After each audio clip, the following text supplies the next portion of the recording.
Zacarías capítulos 1 al 3. A lo largo de toda la Biblia, algo que voy aprendiendo es el poder que tienen las palabras y sobre todo el que las palabras son un arma de doble filo.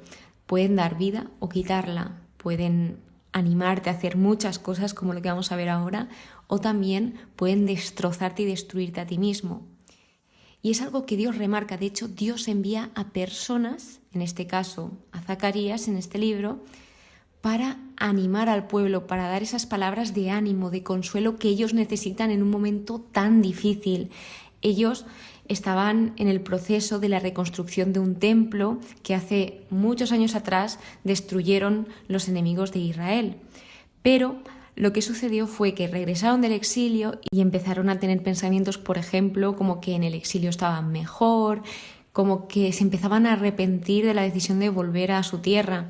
Esto es muy fácil que nos suceda hoy en día, de que estamos en un presente y de repente pensamos en el pasado diciendo ¡ay, aquí estaba mucho mejor! El pasado siempre fue mejor, ahora los tiempos son muy difíciles. No, la verdad que los tiempos han sido siempre igual de difíciles, cada uno pues con un tipo de dificultad diferente, pero todos los tiempos han sido difíciles, ningún tiempo es mejor que otro. El mejor tiempo es el ahora, el presente, el que existe ahora mismo. El pasado ya ha pasado y el futuro aún no ha venido, así que el presente es lo importante.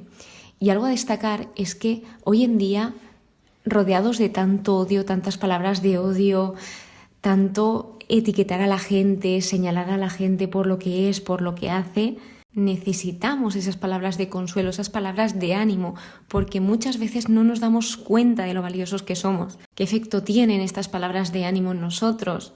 Pues un impacto increíblemente positivo, porque gracias a que Dios envió a estos profetas, tanto a Zacarías como a Ageo, porque Ageo es otro profeta contemporáneo de Zacarías, que los dos juntos alentaron y animaron al pueblo con la reconstrucción del templo y todo lo demás, no solo ya con la reconstrucción, sino también le ayudaron al pueblo en cuanto a reconstruir esa relación con Dios, que algunos ya pensaban que Dios no estaba, en cuanto Dios sigue remarcando que Él seguía en medio de ellos, que Él seguía estando ahí.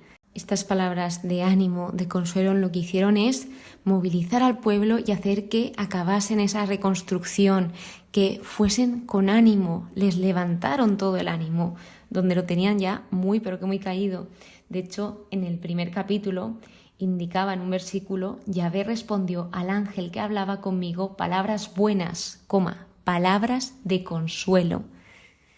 Dios dice que esto es bueno, estas palabras son buenas y Él lo pone en práctica hacia nosotros. Él innumerables veces nos dice lo que valemos, lo que nos quiere, que está con nosotros, y hay veces que se nos olvida. Por eso Él enviaba a estos profetas a recordárselo al pueblo. Y dicho esto, Zacarías, vamos a ponernos en contexto de quién es Zacarías. Zacarías es un profeta del siglo VI a.C., fue de los profetas que se sitúan posteriores al destierro. Y este libro en específico nos dice que de los capítulos 1 al 8, que es la primera parte, este libro está dividido en dos partes, la primera y la segunda, y la primera parte especifica que fue escrito entre octubre y noviembre del año 520 a.C., o en noviembre del 518 a.C. En cambio, la segunda parte dicen que es un texto mucho más reciente, que es muy diferente a esta primera y comprende desde los capítulos 9 al 14, que fue escrito sobre el 480 a.C., 470 a.C. aproximadamente. Sí que sabemos que la primera parte es como de cuando él era más joven y la segunda parte ya se supone que fue en la ancianidad cuando escribió esta segunda parte, Zacarías. La primera parte habla de temas de la reconstrucción y la presencia del día de Yahvé, ese día de juicio, que contiene 8 visiones y la coronación simbólica de Zorobabel, que Zorobabel junto a Josué eran como los líderes del pueblo. Uno era el sumo sacerdote, Josué, y el otro ejercía el papel de gobernador. Tanto en la primera parte como en la segunda se usa una terminología apocalíptica, habla de muchas cosas que sucederán al final de los tiempos y en algunos casos cosas que sucederán tanto al final como a corto plazo, en el momento en que se realizó esta profecía. De hecho, hablando de profecías, Zacarías es el libro que más profecías del Mesías tiene después de Isaías, y sobre las profecías mesiánicas, que estas las tratas más En la segunda parte de los capítulos 9 al 12, donde se ven imágenes del reino mesiánico, se ven profecías mesiánicas como la entrada triunfal del Mesías en Jerusalén montado en un asno y luego la venta de Jesús por 30 monedas de plata. Pero eso luego se verá cómo se cumplen estas profecías en el Nuevo Testamento. Habrá que esperarse unos cuantos episodios más. Por último, ¿qué significa Zacarías? Zacarías, el nombre de Zacarías significa a quien Dios recuerda o de quien Yahvé se ha acordado o el Señor se acuerda. Es muy similar, escrito de diferentes formas. Otro dato interesante más es que Jesús en el Nuevo Testamento mencionó el ministerio y el martirio de Zacarías en Mateo capítulo 23, que él se refiere a Zacarías como diciendo: ¿a quién matasteis entre el templo y el altar? Se ve que Zacarías fue asesinado entre el templo y el altar, y esto Jesús nos lo cuenta, porque Zacarías, el libro de Zacarías, no lo especifica como tal. Zacarías se centra en ese mensaje del Señor hacia el pueblo. Y entrando en materia, el primer capítulo empieza con una invitación a la conversión, donde primero indica que Yahvé estaba irritado con los antepasados por no obedecer, por no escuchar.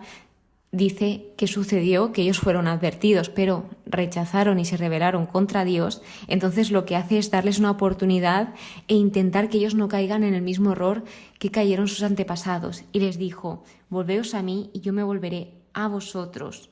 Ellos, como os comentaba, sentían que Dios estaba lejos por las circunstancias adversas que estaban atravesando. Pero Dios lo que hace aquí es asegurar que no estaba distante.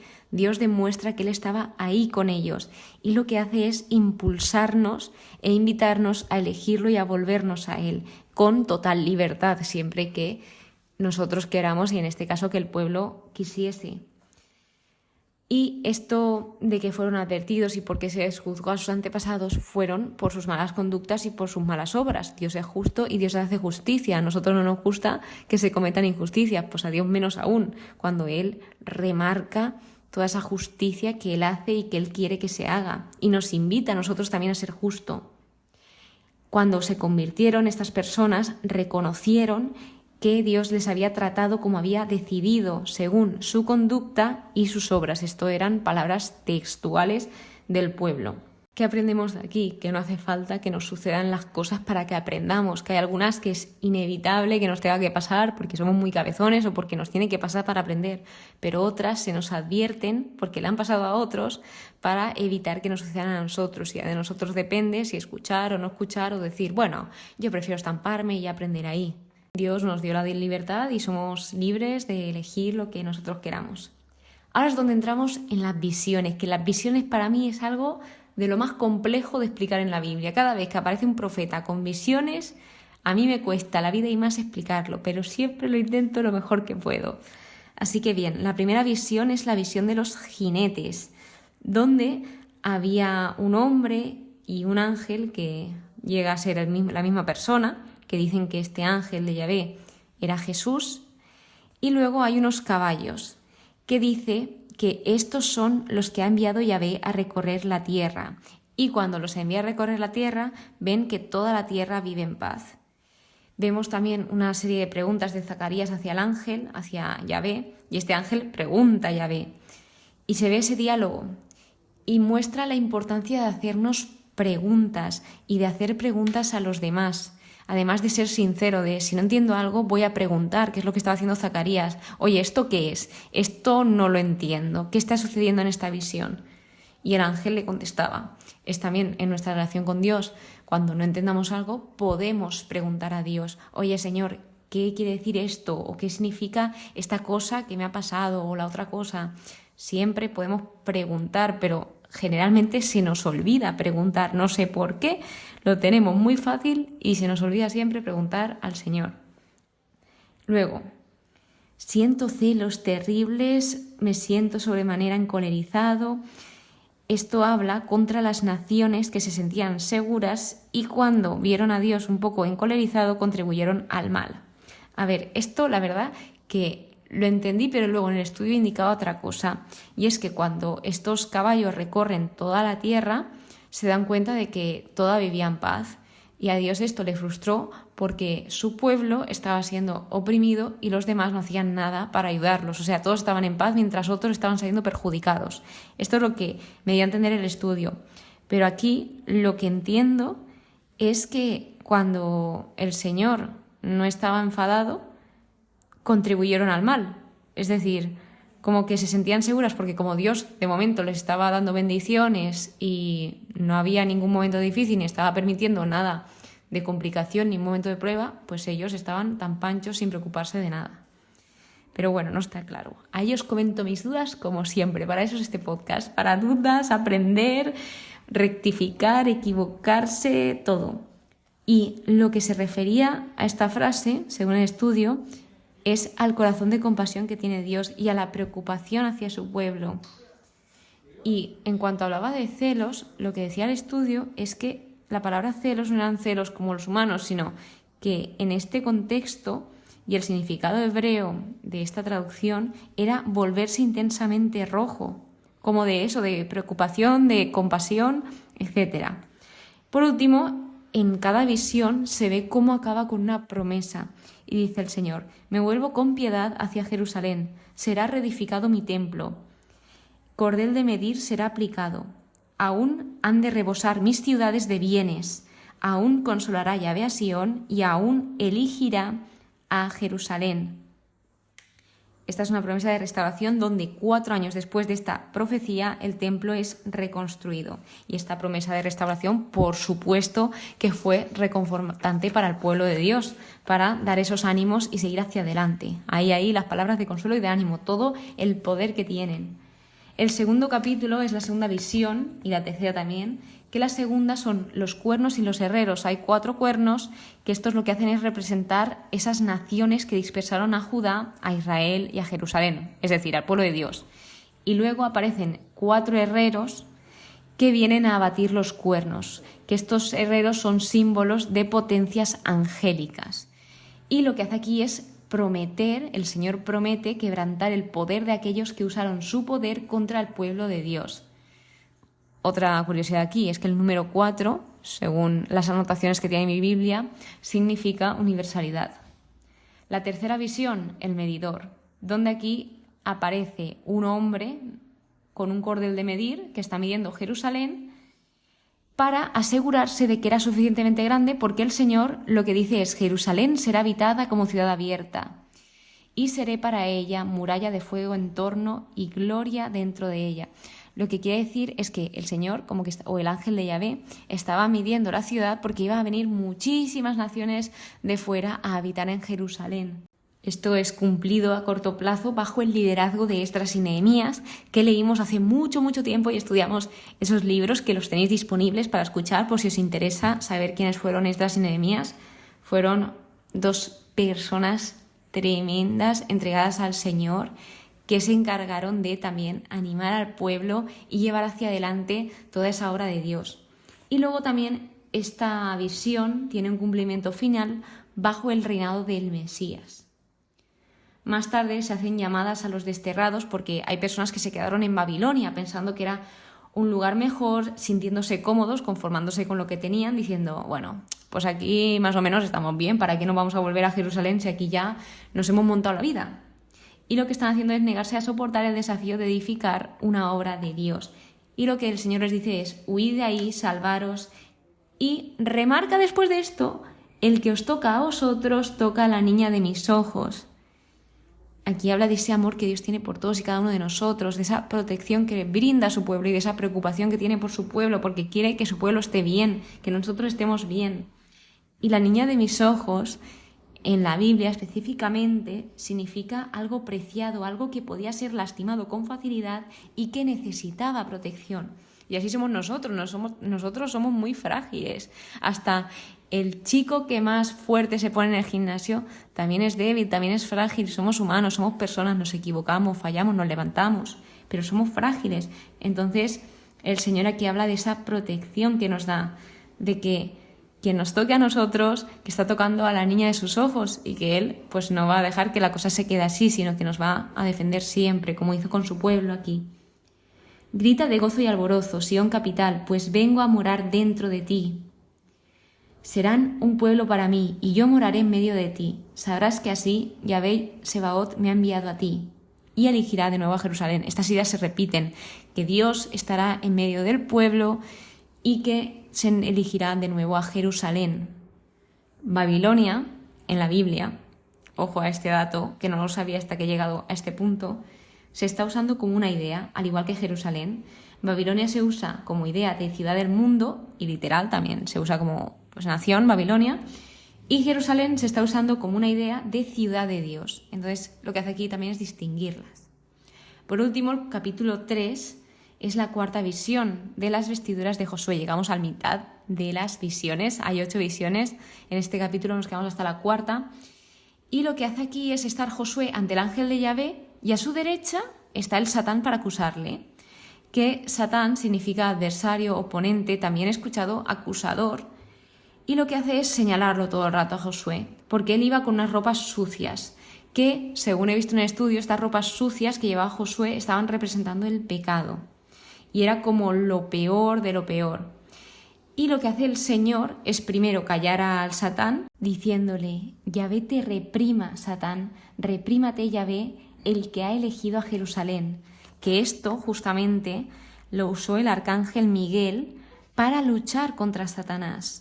Una vez sucedido esto, lo que hace el Señor es cambiarle todas esas ropas sucias y las transforma en un traje de fiesta, en ropas de gala, y en la cabeza lo que hace es ponerle una diadema limpia, que esto era parte de las vestiduras del sumo sacerdote. Él era sumo sacerdote y la diadema lo que tenía era una placa de oro inscrita con las palabras Santidad a Yahvé.